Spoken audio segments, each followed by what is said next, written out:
네, 여러분, 예수 잘 믿는 것이 무엇일까요? 제가 여러분에게 예수 잘 믿는 것은 무엇이다, 어떻게 증언해 왔습니까? 예수 잘 믿는 것은 서로 사랑하는 것이다. 네, 사랑하는 겁니다. 서로 사랑하면서 사는 것이 예수 잘 믿는 것입니다. 성경 보실 때마다 너무 어렵죠? 안 봐서 잘 모르겠어요? 네, 성경 보실 때마다 너무 어렵죠? 성경은 우리의 수준을 넘어 있습니다. 목사에게도 어렵습니다. 그런데 성경은 너무 한편으로 굉장히 단순합니다. 예, 성경 이야기는 매우 간단합니다. 하나님이 우리를 사랑하신다. 하나님을 사랑하라. 이웃을 내 몸과 같이, 내 자신과 같이 사랑하라. 서로 사랑하라. 네, 이게 전부입니다. 여기서 벗어나는 것이 없습니다. 그런데 인간은 성경 말씀이 권면한 것처럼 사랑하면서 살지 않고 욕심으로 살아갑니다. 사실 그리스도인의 삶은 매우 간단한 질문에 대한 선택입니다. 욕심이냐, 사랑이냐. 욕심을 택할 것인가, 사랑을 택할 것인가. 이 선택이 우리의 인생입니다. 예수 잘 믿는다는 것은 자기 욕심을 내려놓고 사랑을 선택하는 것입니다. 예수님이 사용하신 단어로 말하는 것이 좋을 것 같습니다. 예수님은 하나님 나라라는 용어, 그런 단어를 사용하셨습니다. 예수님의 관심사는 처음부터 끝까지 하나님 나라입니다. 하나님 나라를 선포하시고, 하나님 나라를 가르치시고, 하나님 나라를 구하라 명하시고, 하나님 나라가 시작되었다 선언하시며, 하나님 나라를 꿈꾸고 하나님 나라를 살아가라. 그래서 우리에게 성령을 보내주십니다. 자, 하나님 나라하고 반대되는 개념이 있습니다. 이것은 인간들이 추구하고 원하고 세워가는 것인데요. 제국이라고 이름을 붙여 불러보겠습니다. 인간은 언제나 제국을 세웁니다. 자, 하나님의 나라는 하나님의 뜻이 이루어지는 나라입니다. 하나님의 뜻은 언제나 사랑입니다. 하나님은 사랑이시며 그분의 뜻은 그래서 사랑입니다. 그래서 하나님 나라는 사랑이 이루어집니다. 제국은 그 제국을 세운 힘 있는 사람들의 뜻대로 되는 나라입니다. 그 뜻대로 돌아가는 나라입니다. 보통 그들의 뜻은 자기 욕심입니다. 욕심은 더 큰 욕심으로 번집니다. 제국의 힘으로 남을 억누르고 짓밟습니다. 이것이 인간의 역사이고 세계사이며 안타깝게도 한국사이며 안타깝게도 저와 여러분의 가정사입니다. 오늘 읽은 말씀은 여러분이 잘 아시는 예수님 탄생하신 그런 얘기입니다. 동방박사들이 예수님한테 경배를 하러 왔습니다. 황금과 유향과 몰약을 예물로 드립니다. 네, 이 이야기는 우리가 많이 들었고 어린이들의 연극으로 보기도 하였습니다. 그런데 우리가 별로 주목하지 않는 곳에 비극이 있습니다. 헤롯 왕이 저지르는 비극입니다. 13절을 읽겠습니다. 그들이 떠난 후에 주의 사자가 요셉에게 현몽하여 이르되 헤롯이 아기를 찾아 죽이려 하니 일어나 애굽으로 피하여 내가 너에게 이르기까지 거기 있으라. 그들이 떠난 후에, 그들은 동방박사예요. 동방박사가 떠난 후에 주의 사자가 요셉의 꿈에 나타나서 얘기합니다. 헤롯이 아기를 죽이려 한다. 애굽으로 피해라. 이야기를 조금만 거슬러 올라가 볼까요? 동방박사들이 뭐를 보고 찾아왔죠? 별을 보고 찾아왔죠? 별을 보고 예루살렘에 찾아왔습니다. 그리고 말합니다. 유대인의 왕으로 나신 분이 어디 계신가요? 저희가 경배하러 왔습니다. 그의 별을 보고 왔습니다. 근데 이 이야기를 헤롯이 들었습니다. 헤롯은 박사들을 불러서 말합니다. 아이고, 그 아이를 찾으면 저에게도 꼭 말씀해 주세요. 저도 가서 경배해야 할 것 같아요. 이게 헤롯이 한 말입니다. 거짓말이죠? 네, 그 아이를 찾으면 죽이려고 한 것입니다. 여기서 질문입니다. 애긴 다 이쁘잖아요. 너무 사랑스럽잖아요. 제정신으로 애기를 해칠 수 있습니까? 헤롯은 왜 그 아기를 죽이려고 했을까요? 어떤 말을 들었거든요. 그 아기가 왕이 될 것이다. 그 아이가 왕이 되건 말건 왜 그 아이를 죽이려고 할까요? 지금 자기가 왕이기 때문입니다. 만약에 그 아기가 왕이 되면 왕위를 빼앗기게 되잖아요. 물론 자신은 로마의 분봉왕이고 동방박사가 말한 것은 유대인의 왕이라고 했기 때문에 사실 관계가 없을 수도 있습니다. 그러나 헤롯은 아무튼 자기 왕위를 생각해서 그 아기를 죽이고자 합니다. 그런데 동방박사도 꿈을 꿨죠. 헤롯에게 가지 말아라. 그래서 그들은 다른 길로 고국으로 돌아갑니다. 요셉도 꿈을 꿨죠. 애굽으로 도망가라. 그래서 헤롯은 결국 아기 예수님을 못 찾았어요. 그래서 그는 정말로 무서운 명령을 내립니다. 16절을 읽겠습니다. 이에 헤롯이 박사들에게 속은 줄 알고 심히 노하여 베들레헴과 그 모든 지경에 한의 아이를 박사들에게 자세히 알아본 그때를 기준하여 2살부터 그 아래로 다 죽이니. 헤롯이 저지른 끔찍한 일, 그 반경 안에 있는 2살 아래 남자아이를 모두 죽인 것입니다. 자, 우리는 이런 말씀을 읽고요, 대수롭지 않게 넘어갑니다. 그런데 만약에 이게 옛날 이야기가 아니고 이게 지금의 우리 집 얘기라면 어떻게 하시겠습니까? 우리 집에 아들을 낳았습니다. 너무 기뻐서 잔치를 열었습니다. 이 아이가 건강하게 자라주고 돌을 맞이했습니다. 이 아이 한 명 덕분에 온 가족이 다 웃습니다. 그런데 갑자기 군인들이 들이닥쳐서 왕의 명령이라면서 이 아이를 죽여버리고 나간다면 여러분 제정신으로 살 수 있습니까? 지금 말씀 속 시대의 사람들에겐 그런 일이 일어난 겁니다. 며칠 전에 한 집사님이 지나가는 고양이에게 이렇게 밥을 주는 모습을 보았습니다. 그 고양이는 나하고 상관없는 그냥 짐승입니다. 그런데 불쌍히 여겨서 먹을 것을 주시는 모습이 참 보기 좋았습니다. 아름다워 보였습니다. 여러분, 만약에 나랑 아무런 원한이 없는 지나가는 강아지 때려 죽일 수 있습니까? 지나가는 고양이 갑자기 죽이려는 사람, 미친 사람 아닐까요? 그런데 사람이 사람을 죽일 수 있습니까? 그것도 애기잖아요. 애기를요. 아무 잘못도 하지 않은 아기를 사랑만 쏟아부어 주어도 그 시간이 모자란 그 아기를 사람이 죽일 수 있습니까? 그런데 헤롯은 죽였습니다. 엄청나게 많이. 왜 그랬을까요? 왜? 자기 제국을 유지하고 싶어서. 헤롯이 왜 그랬느냐? 욕심 때문입니다. 자, 야고보서 1장 15절 다 외우실 텐데요. 읽어볼까요? 욕심이 잉태한 즉 죄를 낳고 죄가 장성한 즉 사망을 낳느니라. 욕심은 죄를 낳습니다. 회개하고 돌이키지 않는 욕심은 도저히 돌이킬 수 없는 큰 죄를 낳습니다. 그런 죄의 결과물들이, 그런 죄의 열매들이, 그런 사망의 열매들이 가득해서 그런 죄악 때문에 이 땅은 지옥으로 변해갑니다. 그런데 이런 극악무도한 사람이 세상에 한 명만 있는 게 아닙니다. 더 옛날에 애굽 왕도 그런 짓을 저질렀습니다. 모세 때의 이야기입니다. 출애굽기 1장 22절을 읽습니다. 그러므로 바로가 그의 모든 백성에게 명령하여 이르되 아들이 태어나거든 너희는 그를 나일강에 던지고 딸이거든 살려두라 하였더라. 자, 애굽의 왕이 왜 히브리인들의 아들들을 다 죽이라고 했을까요? 마찬가지입니다. 욕심 때문입니다. 자기 제국을 유지하기 위해서입니다. 귀신보다 무서운 게 사람입니다. 자기 욕심을 채우기 위해서는 사람을 죽이는 일까지 주저하지 않는 것이 사람입니다. 그런데 이게 성경 안에 드러난 몇몇 악인들의 이야기가 아닙니다.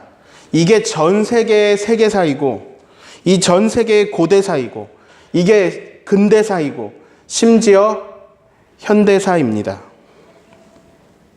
이건 막 옛날에 수천 년 전에 다른 나라 땅에서 나하고 별 상관없는 사람들에게 일어난 일이 아니고 바로 이 제주 땅에서 바로 얼마 전에 일어난 일입니다. 그리고 지금도 일어나고 있는 일입니다.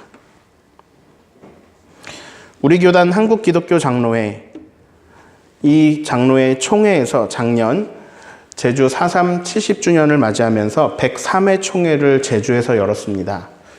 전국에서 온 총대들은 사삼 평화공원을 방문해서 거기서 제주도의 아픔을 직면했습니다.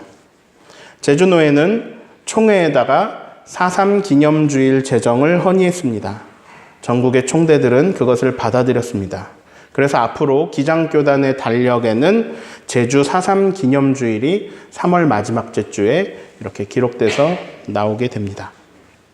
오늘은 제1회 4.3 기념주일입니다. 우리 교단이 정한 제1회 4.3 기념주일입니다. 교회가 왜 세상 역사를 기념하냐고, 역시 기장교단은 이상하다, 이렇게 생각하실 수도 있습니다. 그러나 우리는 지금 하늘에 살지 않고 땅에 삽니다.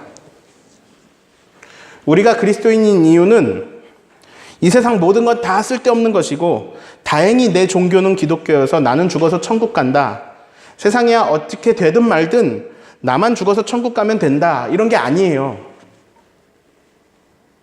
자기 욕심대로 살아서, 자기 중심적으로만 살아서, 죄의 씨들만 가득 심어서, 그래서 지옥같이 변해버린 이 세상, 욕심을 심어서 계속 욕심의 열매들인 죄악들만 가득한 이 세상에 예수 그리스도의 사랑으로 하나님의 나라가 이미 시작되었음을, 그것을 받아들이고 그것을 믿고 그 사랑을 따라하면서 그 사랑을 흘려보내서 이 땅에 하나님의 나라가 임하고 이 세상에 하나님의 나라가 확장되도록 하는 일에 부르심을 받은 사람들이 바로 우리 그리스도인들이에요. 하나님의 뜻이 땅에서도 이루어지이다, 이 일에 쓰임받고 있는 사람들이 바로 그리스도인들이에요. 하나님은요, 세상에 관심이 있어요. 하나님이 세상을 이처럼 사랑하사 독생자를 주셨으니. 하나님은 땅에 관심이 있어요. 그래서 직접 땅에 오셨어요. 그 땅을 구원하고자 이 땅에서 하나님 오셔서 십자가를 지셨어요. 그런데 일부 기독교인들이 편협한 교리를 외쳐요. 예수 천당 불신지옥, 예수 믿고 천국 가래요. 그런데 그 천국은요, 성경이 증언하는 하나님 나라, 예수님이 선포하시고 가르치시는 하나님 나라하고는 조금 거리가 있어 보여요. 오히려 기독교가 한국에 들어오기 전에 그냥 우리나라 사람들이 막연하게 가지고 있었던 천당 개념, 오히려 불교에 더 뿌리를 두고 있는 천당 개념에 가까워요. 사람들은 이렇게 받아들여요. 죽었는데 그 죽은 사람이 믿는 사람이면 그 영혼이 천국에 간다. 근데 안 믿는 사람이면 지옥에 간다. 조금 다르게 말해볼까요? 그 사람 종교가 기독교면 천국에 간다. 근데 종교가 기독교가 아니면 지옥에 간다. 그러니 늘 교회 다니고 예수 믿어야 한다. 왜? 언제 죽을지 모르니까. 이런 신앙은요, 자기 마음대로 여기서 저기서 막 이거저거 짬뽕한 거예요. 근데 그렇게 막 교회에서 가르쳤어요. 물어볼까요? 여러분, 사람이 죽으면 몸도 살아납니까? 아니면은 영혼만 살아납니까? 자, 1번 몸도 다시 살아나게 된다. 2번 영혼만 살아난다. 뭐라고 생각하세요? 틀리면 창피하니까 속으로만 대답하세요. 몸도 살아납니까? 영혼만 살아납니까? 에이, 무슨 몸이 다시 살아납니까? 몸은 죽고 영혼은 살아서, 그래서 그 영혼이 천국 가는 거죠. 많은 사람들이 이렇게 믿습니다. 많은 사람들이 무엇을 믿느냐? 원래 우리가 가지고 있었던 개념, 영혼 불멸을 믿습니다. 성경의 증언을 믿는 게 아니고 영혼 불멸을 믿습니다. 근데 우리가 매주 외우는, 여러분 수천 번 더한 사도신경 한번 해볼까요? 성령을 믿사오며 거룩한 공회와 성도가 서로 교통하는 것과 죄를 사하여 주시는 것과 몸이 다시 사는 것과, 뭐라고요? 다시. 몸이 다시 사는 것과 영원히 사는 것을 믿사옵나이다. 몸이 다시 살아서 영원히 사는 것을 믿는다고 수천 번을 고백했어요. 근데 안 받아들여요. 안 믿어요. 성경대로 안 믿어요. 고린도전서 15장은요, 몸의 부활을 증언해요. 물론 그 몸이 지금 우리가 알고 있는 이 몸과는 다른 하늘의 어떤 속한 형체라고 말하지만, 그래서 신령한 몸, 썩어질 몸이 아니라 신령한 몸이라고 말하지만 아무튼 우리는 몸으로의 부활을 증언해요, 성경은.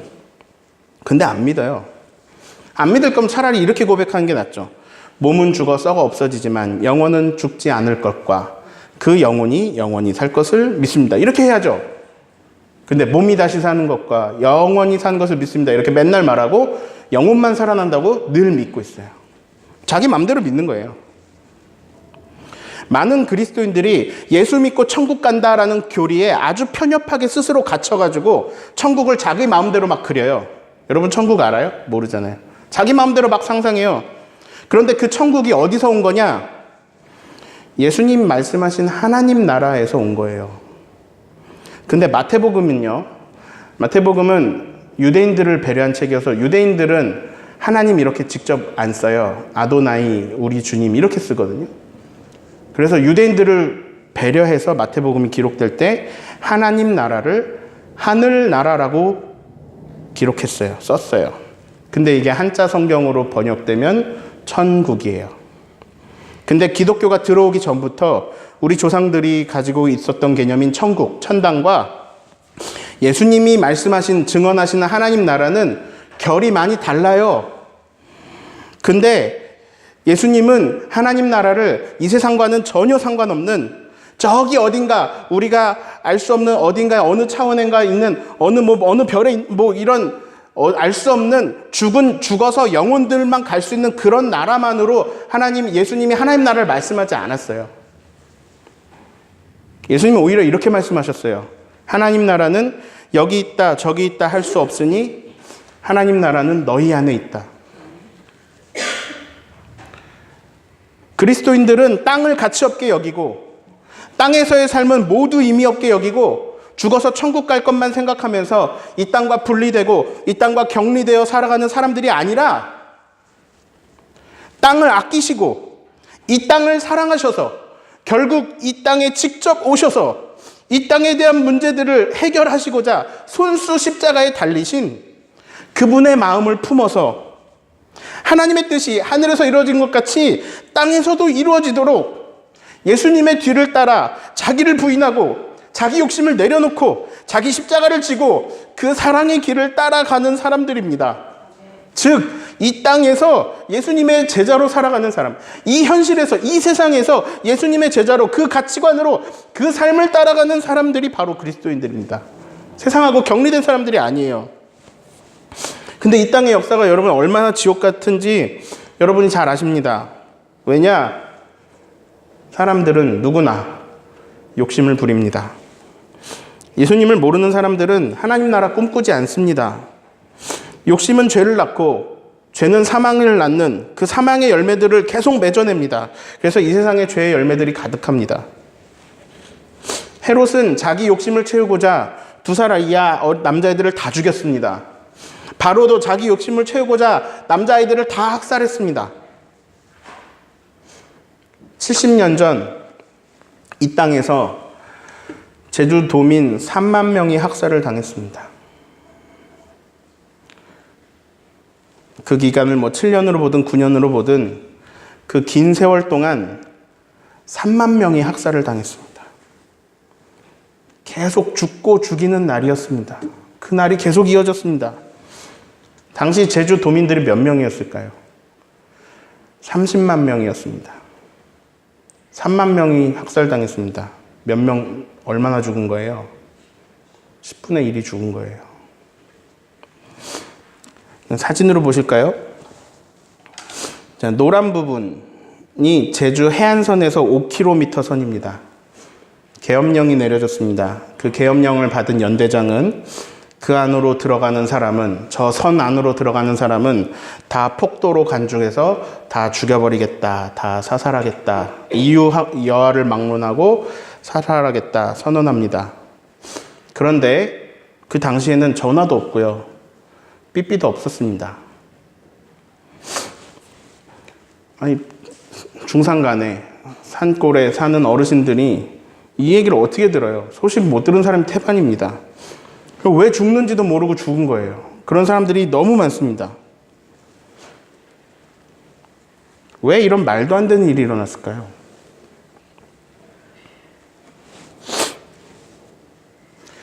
제주 4.3공원에 가면 백비가 있습니다. 네, 비석인데요. 이름을 붙이지 못했습니다. 아무것도 안 써 있습니다. 왜냐? 아직 여기에 이름을 붙일 수 없기 때문입니다. 4.3에 대한 입장은 사람들마다 다릅니다. 어떤 사람은 4.3 항쟁이라고 부릅니다. 어떤 사람은 4.3 폭동이라고 부릅니다. 어떤 사람은 4.3 사건이라고 부릅니다. 어떤 사람은 4.3 반란이라고 부르고 어떤 사람은 4.3 희생이라고 부릅니다. 다들 자기가 해석하는 4.3을 말합니다. 그래서 유튜브로 지금 이 설교를 다시 보시면 아시겠지만 저는 어느 한쪽의 입장에서 말하지 않으려고 제주 4.3이라고만 말하고 있습니다. 심지어 아무런 정치적 가치 판단이 들어있지 않은 4.3 사건이라는 단어조차 쓰지 않습니다. 제주 4.3이라고 말하고 있습니다. 그런데 거기에 뭐 4.3 항쟁이든 4.3 폭동이든 그 어떤 이름을 갖다 붙이든 그 역사를 어떻게 해석을 하든 변함이 없는 것은 3만 명을 죽였다는 겁니다. 왜 이런 일이 일어났을까요? 왜 이런 말도 안 되는 일이 일어났을까요? 이거에 대한 해석도 다 다르겠죠. 근데 아주 명확합니다. 욕심 때문입니다. 이런 지옥 같은 열매가 나오는 건요, 욕심을 심고 죄를 심었기 때문입니다. 70년 전 제주는 지옥이었습니다. 제가 일부러 사진 자료 같은 거 보여드리지 않습니다. 너무 잔혹해요. 일부러 어떤 학살들이 있었는지 말씀드리지 않습니다. 감정으로 빠지지 않기 위해서입니다. 4.3이 어떤 경위로 일어나는지에 대해서도 설명을 안 드립니다. 30분 이상 설명해야 돼요. 너무 길어요. 근데 분명한 것은 인간이 인간에게 저지를 수 없는 너무나 참혹한 일이 우리나라 사람들에게 행했다는 거예요. 그런 일들이 이 땅에서 일어났습니다. 여기에는 그 세월을 온몸으로 겪으신 어르신들이 있습니다. 그 어르신들의 후손이 바로 여러분입니다. 명확합니다. 욕심 때문입니다. 그 어떤 이념으로도, 그 당시는 이데올로기 싸움이 심했습니다. 사회주의와 자유민주주의의 싸움이 심했습니다. 그 어떤 이념으로도, 그 어떤 이데올로기로도, 그 어떤 명분으로도 사람 3만 명을 죽일 수는 없습니다. 근데 그 중에 밝혀진 것만요, 10살 이하 어린아이가 814명, 61세 이상 노인이 860명, 여성이 약 3,000명이 죽었습니다. 폭도를 잡겠다고 10살 이하의 어린이를 800명 이상을 죽였어요. 밝혀진 것만. 이건 누구의 욕심일까요? 이 일은 사실 뭐 한 사람의 욕심이 만들어낸 것은 아닙니다. 이 일은 북한의 욕심, 소련의 욕심, 미국의 욕심, 이승만 대통령의 욕심, 남로당의 욕심, 서북청년단의 욕심, 응원경찰들의 욕심, 무장대의 욕심, 토벌대의 욕심, 그들의 욕심이 다 섞여 들어 있습니다. 그런데 그 과정에서 무고한 양민들이 학살을 당했습니다. 그런데 육지에는요, 제주 4.3에 대해서 아는 사람이 거의 없습니다. 네, 저도 몰랐습니다. 그런데 도민 10명 중에 1명이 죽은 이 잊을 수 없는, 이 정말 일어날 수 없고 이 절대로 잊을 수 없는 강력한 트라우마가 남은 이 사건을, 이 역사를 제주의 후손들도 모릅니다. 지금 젊은이들 몰라요. 왜냐? 왜 모를까요? 권력자들의 욕심이 계속 이어졌기 때문입니다. 말하지 못하겠습니다. 말하면 잡아다 죽였습니다. 말하면 잡아다 죽이고, 말하면 감당할 수 없는 불이익을 주었습니다. 4.3을 알지 못하는 후손들이 물어봅니다. 4.3이 뭐깡? 속스머라이. 알아들으셨어요? 알아들으시는 분? 조용히 해, 이거예요. 4.3이 뭐예요? 4.3에 무슨 일이 났어요? 조용히 해. 말하지 마, 앙체하지 마. 왜요? 말하면 죽어요. 말하면 잡아가요. 수많은 제주도민들은 자신들이 피해자임에도 불구하고, 자신들이 희생자들 가족임에도 불구하고 그 아픈 사실을 가슴에만 묻고 살아야 했습니다.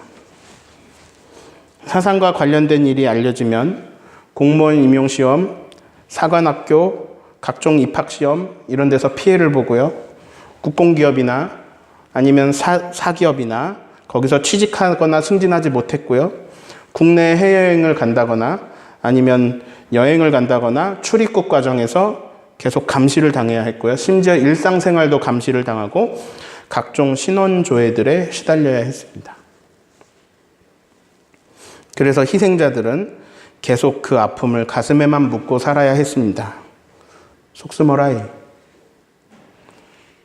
어떻게든 살면 사라진다. 그냥 살아라. 조용히 하고 살아. 살면 사라져. 그렇게 70년을 보냈습니다.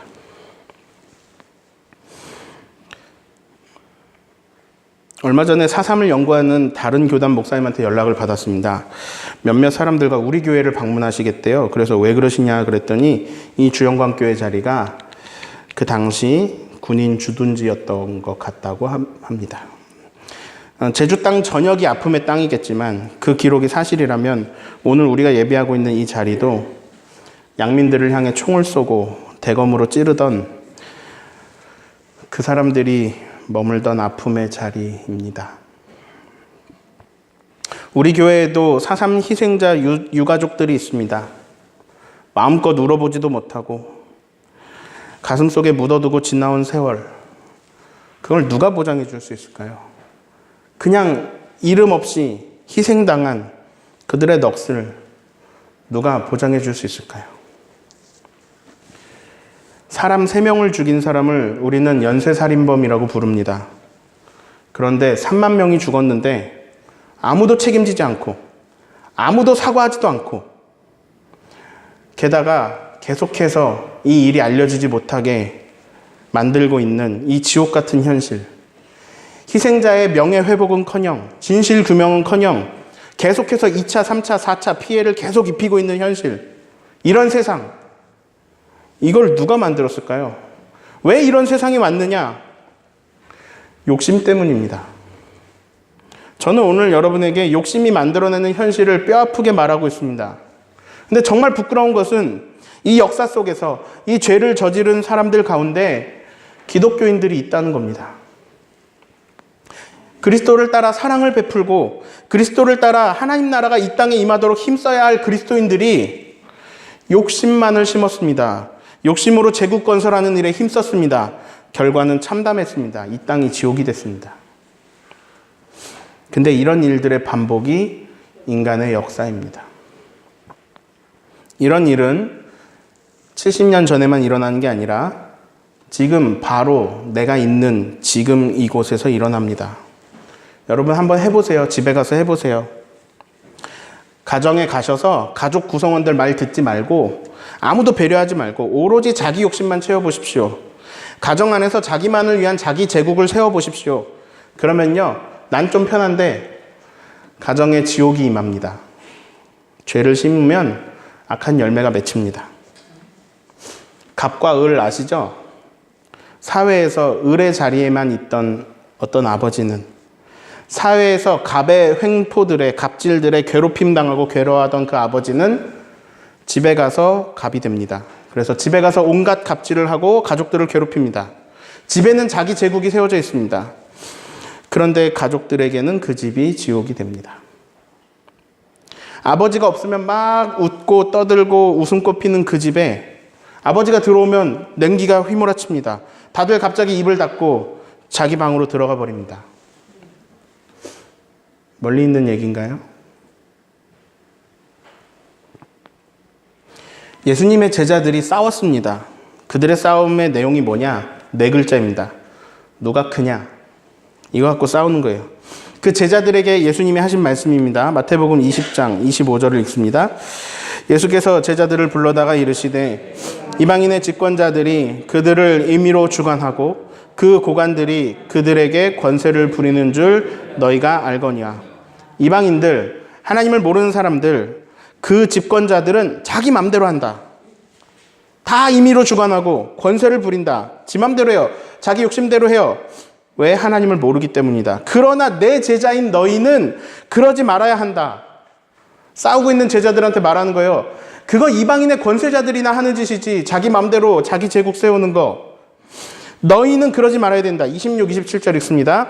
너희 중에는 그렇지 않아야 하나니 너희 중에 누구든지 크고자 하는 자는 너희를 섬기는 자가 되고, 너희 중에 누구든지 으뜸이 되고자 하는 자는 너희의 종이 되어야 하리라. 이게 여러분 이 땅에서 하나님 나라를 세워간 예수님의 방식이에요. 우리 이렇게 살아가고 이렇게 따라가는 사람들이 그리스도인들이에요. 정리합니다. 그 어느 시대든, 그 어느 문화든, 그 어느 대륙이든, 그 어느 인종이든, 그 어느 환경이든, 종교가 무엇이든 사랑으로 살지 않고 자기중심적으로 살면 지옥이 임합니다. 종교를 기독교로 가진 사람들이어도 상관없어요. 기독교인들이 자기 마음대로 자기 욕심으로 살면 거기 지옥이 됩니다. 지옥이 임합니다. 그러나 진짜 예수님을 따르기를 원하며 진짜 예수님의 사랑을 실천하는 곳에는 하나님의 나라가 임합니다. 하나님의 나라는 너희 안에 있느니라. 너희가 서로 사랑하면 이로써 내 제자인 줄 알리라. 4.3의 아픔을 가진 제주도에 오늘도 아파하면서 이 자리에 앉아있는 여러분에게 하나님의 나라가 임하기를 소망합니다.